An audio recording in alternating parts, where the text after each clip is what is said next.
ચટણી બનાવવાની છે લીલી. હા, સરસ મજાની. કોથમીર, ફુદીનાના પાન, ગાંઠિયા અને સેવ, આદુ અને ચણા ચક સરસ. અને ટમેટા અને નિમક. આ ખાવણીમાં આખી ખાંડવાની છે. સરસ મજાની લીલી ચટણી બની રહી છે. લીલી ચટણી ભાઈ ખંડાઈ ગઈ સરસ મજાની. થોડી થોડી ખાંડવી ને એટલે બધું મિક્સ થતું જાય. લીલી ચટણી ઘણી વસ્તુ ભેળવેલી છે. પેલા મરચાં ખાંડી નખાય એટલે સરસ ખંડાઈ જાય, મિક્સ થઈ જાય. બરાબર. ખાંડીની ચટણી બનાવવાની છે ભાઈ, લીલી ચટણી. દેશી ચટણી, દેશી ચટણી. સરસ મજાની લીલી ચટણી હાલી રહી છે. આ ફુદીનો, કોથમીર, ગાંઠિયા અને ટમેટાને છેલ્લે નાખવાના. થોડી થોડી જગ્યા થતી જાય ને ખંડાતું જાય ને નાખતું જવાનું. સરસ મજાની ખાંડેલી ચટણી એકદમ સ્વાદિષ્ટ બને છે. સરસ મજાની ચટણી તૈયાર થઈ ગઈ. મસ્ત મજાની તૈયાર થઈ ખૂબ ગઈ. સરસ મજાની લીલી ચટણી એકદમ સ્વાદિષ્ટ. જમવામાં નાસ્તામાં બહુ સરસ મજાની. ફુદીનો, કોથમીર, આદુ, મરચાં, ગાંઠિયા, સેવ, ખૂબ સરસ મજાની ચટણી તૈયાર થઈ ગઈ છે. અને નિમક અને કળી ખારેટામાં ગોળ ને ખાંડ હતા નાખી છે. ખૂબ સરસ મજાની ચટણી તૈયાર થઈ ગઈ છે.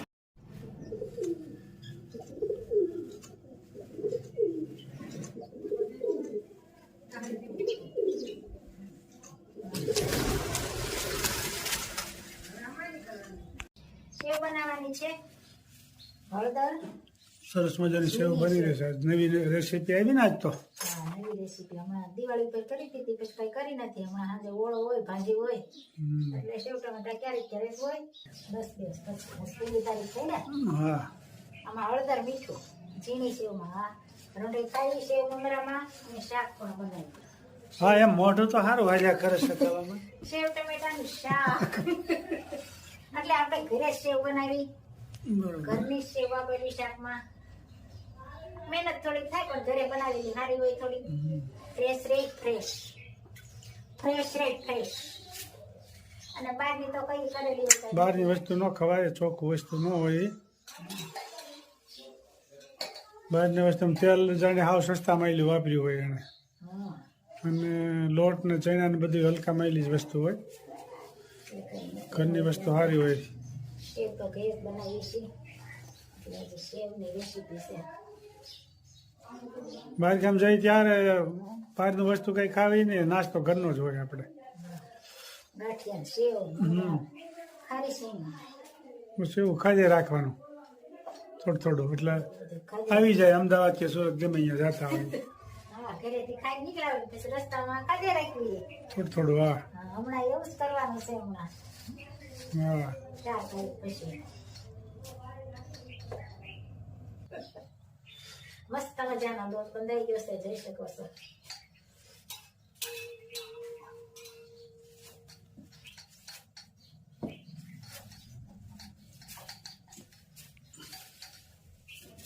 સરસ મજાની સેવ બનશે.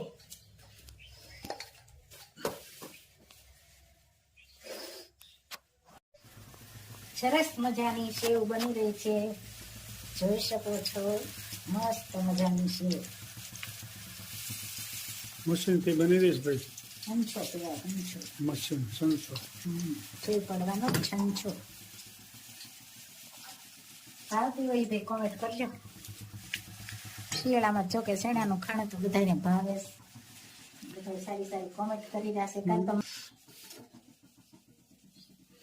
સરસ મજાની સેવ બની રહી છે, જોઈ શકો છો. ખૂબ લાઈક કરી રહ્યા છો, ખૂબ શેર કરી રહ્યા છો, ખૂબ સબસ્ક્રાઇબ કરી રહ્યા છો અને કોમેન્ટ પણ સારી સારી આવે છે બધાને. તો બધાનો ખૂબ ખૂબ આભાર. બધાને જય સ્વામિનારાયણ, જય શ્રી કૃષ્ણ, જય જિનેન્દ્ર, જય સિયારામ.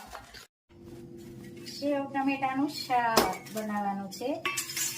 મસ્ત મજાના આદુનું કટિંગ અને તેલ પણ મુકાઈ ગયું છે. તળી છે, પાપડ અને કાચરી. સરસ મજાની ભરપર અને કાચરી હલાઈ ગઈ છે ને. હવે તો આ સેવ ટમેટા સેવનું શાક ચાલી રહ્યું છે. સેવ ટમેટાનું શાક. અને ભાખરી બનાવી છે, ભાખરી ને રોટલા. આપણે જો કે એક ભાખરી બે રોટલા, મસ્ત મજાનું શાક,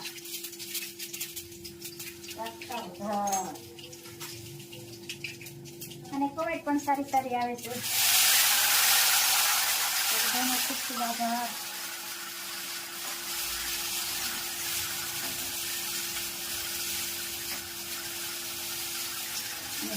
ગ્રેવી જેવા થવા દેવાના,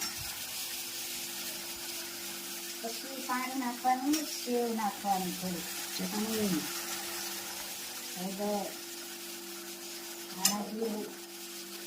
અને આદુ વાળું શિયાળામાં શાક સારું લાગે.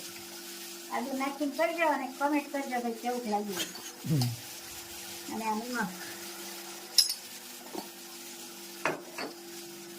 સરસ મજાનો વઘાર થઈ ગયો છે, જોઈ શકો છો. મસ્ત મજાનો વઘાર, સેવ ટમેટા પાછા વઘાર.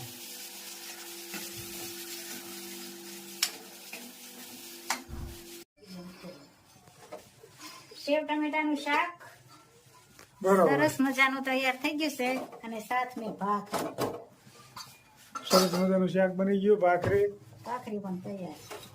અને બાઈ હવે જમવાની તૈયારીમાં છે.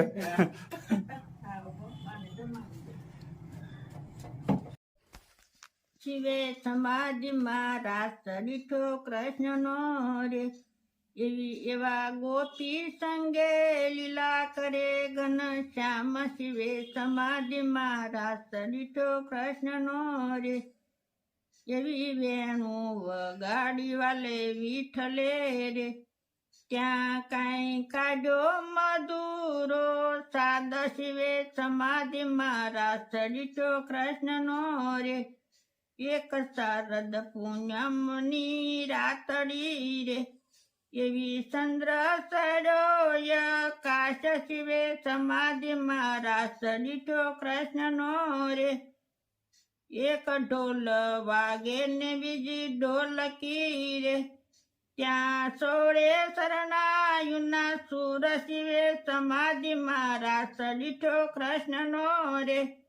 એક ગમર વાગે ને બીજી ઘૂઘરી રે, ત્યાં ઝાંઝરનો જણકાર. શિવે સમાધિમાં રાસ દીઠો કૃષ્ણનો રે.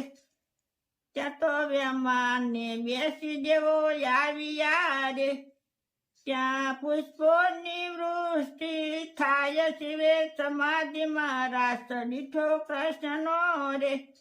ત્યાં તો સૌદે બ્રહ્માંડ લગ્યા ડોલવા રે, ત્યાં બ્રહ્માજી ભૂલ્યા વેદ. શિવે સમાધિમાં રાસ દીઠો કૃષ્ણનો રે.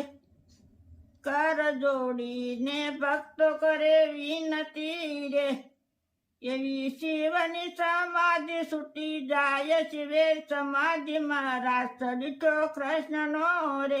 જય સ્વામિનારાયણ. ખૂબ સરસ મજાનું કીર્તન ગાયું મારા ભાઈએ. કૃષ્ણ ભગવાનને ગોપીઓનો રાસ ચાલતો હતો, ત્યારે શંકર દાદાને એમ થયું કે હવે હું રમવા જાઉં. તો એ પાર્વતીજીએ ના પાડી કે એ રાસમાં તમારે ન જવાય. પણ શંકર દાદા રહી ન ગયા. પછી શંકર દાદા એવું કર્યું, ગોપી પોતે બન્યા, હાડી પહેરીને આમ અસલ ગોપી જેવી ગોપી બની ગયા શંકર દાદા.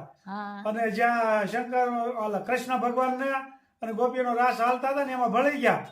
એટલે કોઈને ખબર ન પડે કે આ કોણ છે એમ. અને મીડાઈને અરે રાસ લેવા, પછી તો એવો રાસ જામ્યો.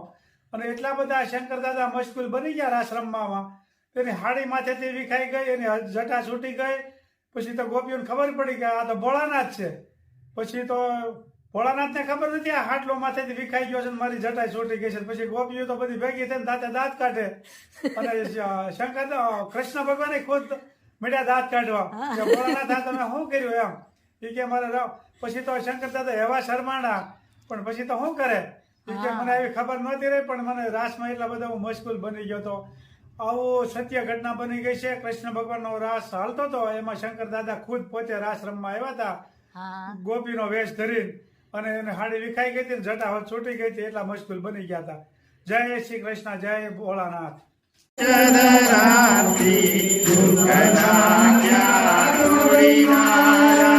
નારાયણ